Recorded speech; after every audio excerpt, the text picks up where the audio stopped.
the How Not to Sail Minute. Sir Winston Churchill was famously said to have pushed back on someone's mention of Royal Navy traditions as nothing but rum, sodomy, and the lash. We're not going to get into the first two of those items today.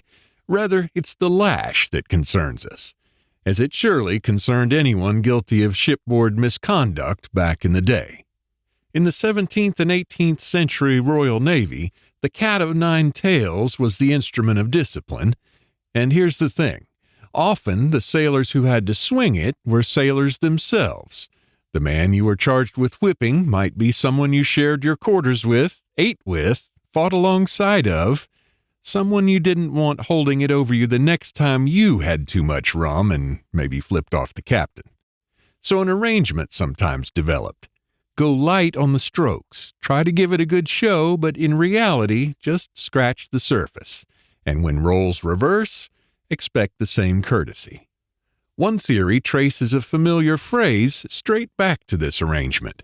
The phrase didn't appear in print until the early 19th century, but by now has migrated from the Royal Navy to the tavern, the boardroom, and every corner of the earth where people make deals. So these days, we have a colorful phrase for reciprocity, which perhaps doesn't refer to scratching someone else's itch, but to a more serious bargain.